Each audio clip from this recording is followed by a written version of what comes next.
What's up, you guys? Welcome to another YouTube video by me, Sylvia Uchi. Today we are joined by a special guest. Drum rolls, Andreas.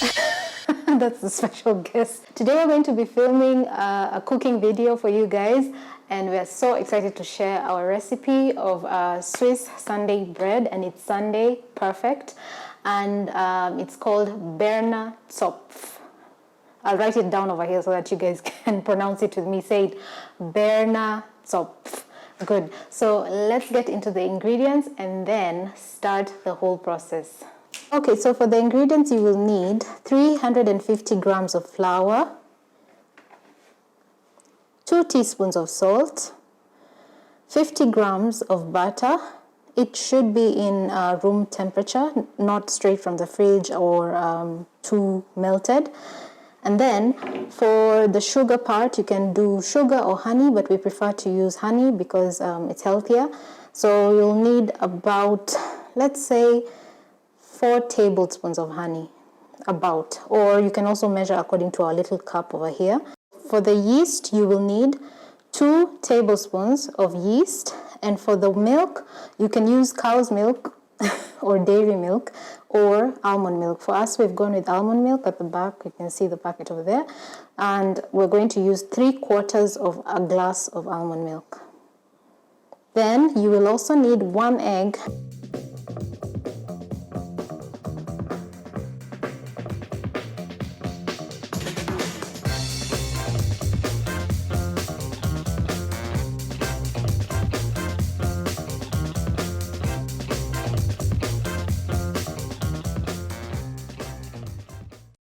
Now that we have our ingredients ready, let's get into mixing and kneading the dough, and then let the dough sit for about 2 hours in a dark, cool, dry place, and then we take it and put it in the oven. Okay, so first we're going to put in the yeast into the almond milk. Then we're going to mix it gently with a spoon. Mix the yeast up, and it should look something like this. And then just let it sit and rest as we go on. Next, we're going to take the flour and pour it into a bowl. And then in the bowl, we're just going to make a little hole in the middle, like a valley, where in the valley we will place a couple of things. The salt first, and then the butter, the honey.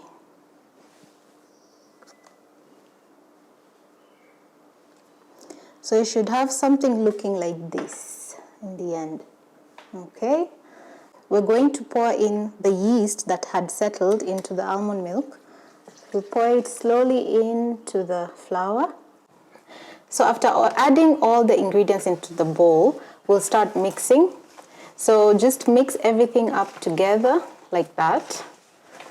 Make sure you get it in there really good and really make sure they all blend together so that it's one thick paste. Not paste, but one thick ball of flour, of dough, not flour, of dough.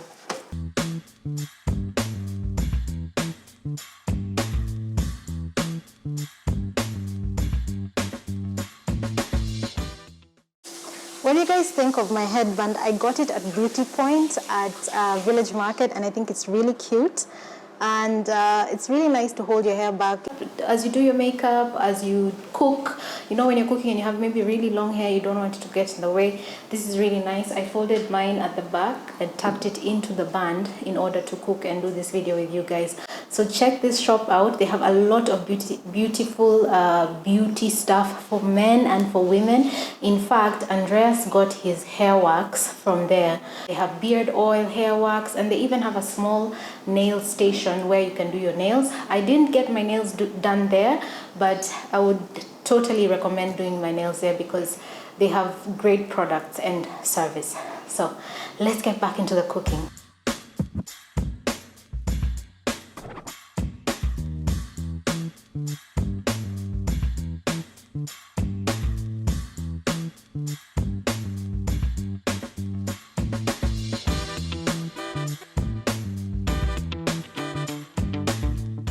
he's just going to fold it into a nice round bowl and then place it in the bowl which we used to mix. Then you can cover it like that with a cloth, a clean cloth. So the dough is ready. He has covered it as he showed you before. So we're going to put it in a cabinet where it's dark, cool and dry. There should be no air coming in because it's yeast and we need it to rise. So we're going to put it in a dark place for about 2 hours. Then after 2 hours, take it out and plate it, and then it'll be ready for the oven. So let's do that now. Sorry, correction, it should not be cool, it should be in a room temperature dark place. A cabinet is great. So that's what we mean. Put it like in a place like that, then close the door and wait. So as we wait for the bread to rise, we're going to make pear pie. And I'm just going to show you guys the ingredients. I'm just going to show you guys the ingredients we need. Now, one of the ingredients, the key ingredients is almonds. Almonds and hazelnuts. But the hazelnuts have to be flaked or ground, and so are the almonds. We were able to find hazelnuts, as you can see, but they're not ground. So we're going to try and attempt to do that by ourselves. And hopefully our grinder is not going to crash. But we managed to find the ground flaked almond. As you can see, there it is. You can find both products at Carrefour in Nairobi. Now let's get to grinding the almonds. Let's see if it works. If it doesn't work, you can always use, or if you don't have an electric grinder, you can always use a mortar, a pestle and mortar, and I think it would also work. So let's get into that. So now we have our hazelnuts in the grinder and we're about to start grinding. Andreas is closing that up. And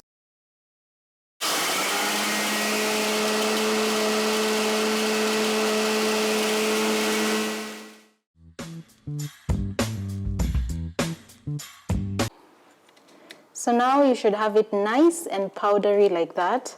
It's really well ground and now completely, it feels like hazelnut flour. If it's not feeling like flour, then you didn't grind it right. So let's move on to the next.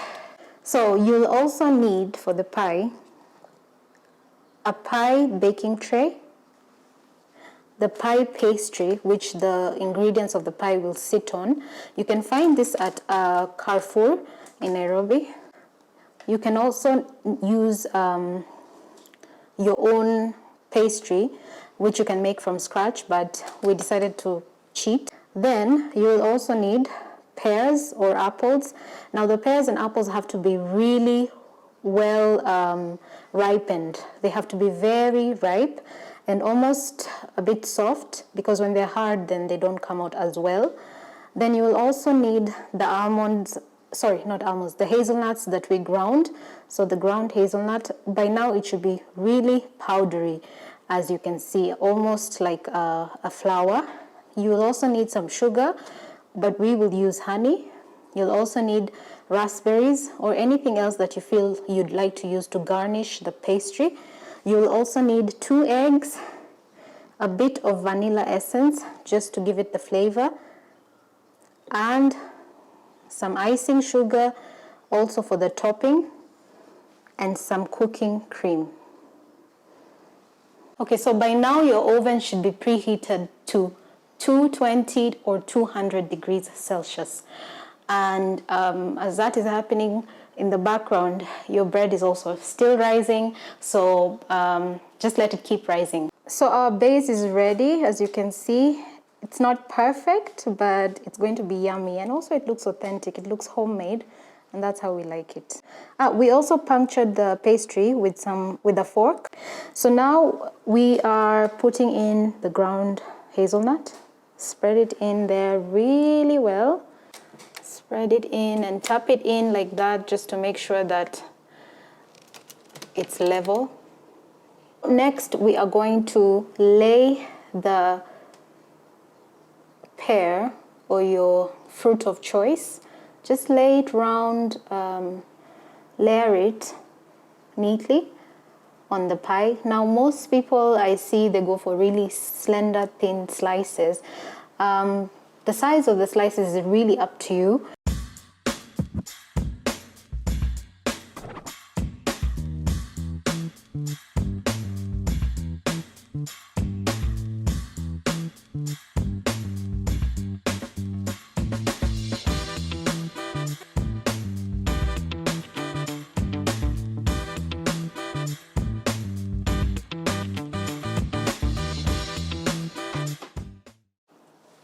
So we've already put in eggs and honey.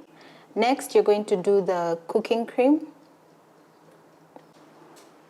Then you're going to add a bit of vanilla essence. Now this is according to what you prefer. Then we're just going to whisk it into a nice thick frothy foam. So once the mixture is nice and frothy, go ahead and just drizzle it onto the pie that you had, the prepared pie pastry and the pears, like that. Drizzle it on like that evenly. Make sure it gets into all the areas. So next, just pop it into the oven, your preheated oven. Remember we said it should have been preheated to 200 degrees, and close that. Good. The pie is done. It has been about 35 minutes and it's nice and golden brown. So just let it cool for a few.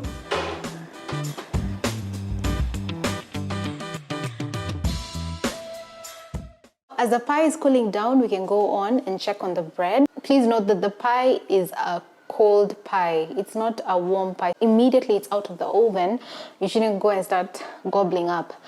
Let it cool down, garnish it, do the icing sugar and everything, which we will show you shortly, and then serve. Okay, let's go check on the bread. So the bread has risen. It should look like that after rising.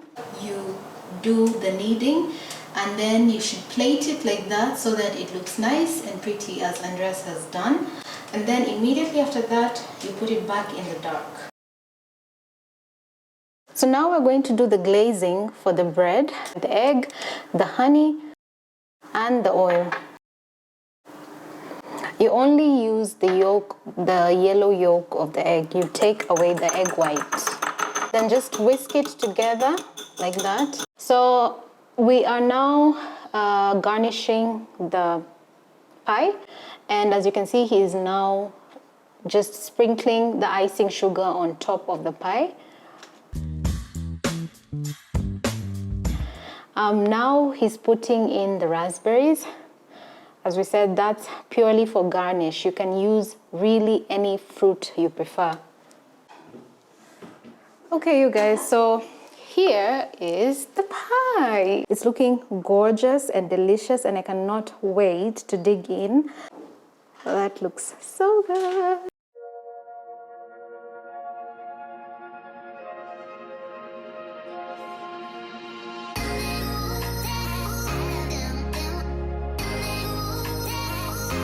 Okay, so now we're going to just glaze the bread with the glazing mixture we had created earlier on.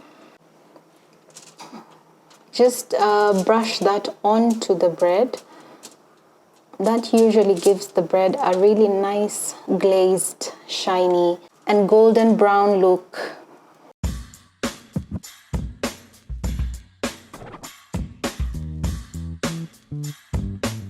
So the bread is ready. Let's just take it out of the oven and see what we have. Look at that, you guys. Isn't that beautiful?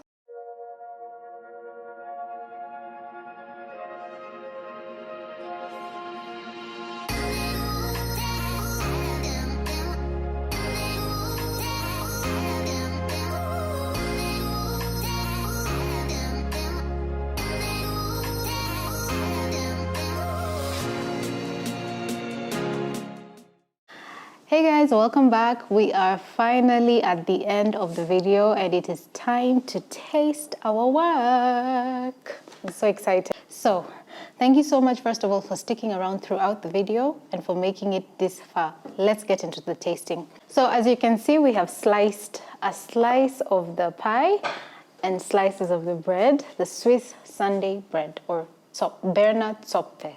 So let's plate it. Let's do a small piece first.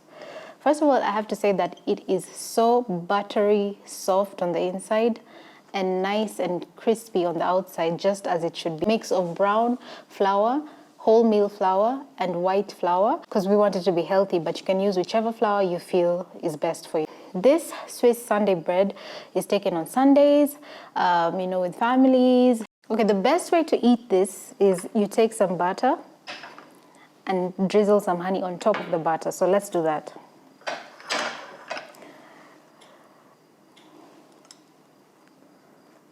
So just spread the butter on to the bread. Just do as much as you like. And some honey. I'll just use my knife again. Don't do that at home. Don't double dip. That's bad manners. Kids, don't double dip.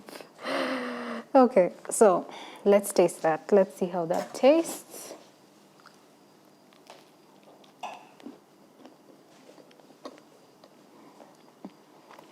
Oh my God. This came out perfect. Nice, buttery, soft, smooth on the inside, but still dense, not soft and not dense. And then on the outside, crispy to soft. Amazing. And then it's also golden brown on the outside. Love it. Andreas, thank you so much for sharing this recipe with us. We're going to be doing this often, and I'm going to be trying this recipe often. Now, let's go to the pie. I'll give that to Andreas. He can finish it for me. That's really good. I'll take a sip of my grappa just to cleanse my palate and move on to the next. People don't cleanse their palates with grappa, but I'm going to do that. People cleanse palates with maybe, I don't know, lemon or something, but me, I'm cleansing with grappa. Cheers. Sante. Good. Let's move on to the pie. So also the pie, we sliced it. As you can see, we have our raspberries there on the top. That looks beautiful, you guys. As you can see, it's still a bit moist, and that's exactly what we wanted. So let's taste that. I'm gonna go on the side where there's the raspberry.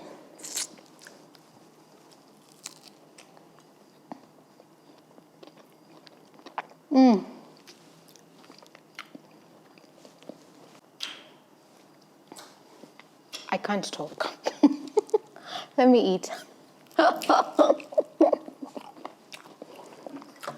It's very... You guys, I need a new word today for this to describe how good the pie is. I don't have a word for it. Wunderbar. Sehr wunderbar. Okay, I'm getting pie into my hair, but it's very good, you guys. It's crispy. The crust is nice and crispy. The hazelnut is moist with the juices from the pear, so it's like you're biting into this moist, juicy, peary, crispy bundle of delight. Like, it's just, who knew hazelnuts can be so, it's incredible. The flavor, you guys, you have to try this recipe. I love it. Once again, I'll pass this to my co-producer, Andreas, to finish it for me. You guys, you have to try these recipes. Follow through with the instructions as we did, the ingredients and everything. And I think these are nice pastries to have in the house, especially when you have like kids and everything during quarantine season and COVID-19 season, curfew and all. Everyone is baking. Funny thing is, actually right now on Instagram and everywhere, including us, everyone is always baking. So these are good things to try and bake. They will last you at least a week. Every time Andreas makes this bread, it lasts us at least a week, and it always saves us a run to the grocery store. You don't have to buy bread. You can always make your own at home. Thank you so much, you guys, for joining me.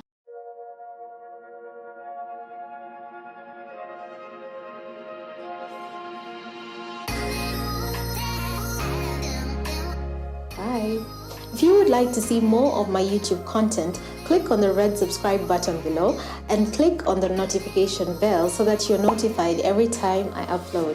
Also, check out my Instagram account for more content from me. My Instagram account handle is @Sylvia Uchi, and leave me a comment on some of my pictures.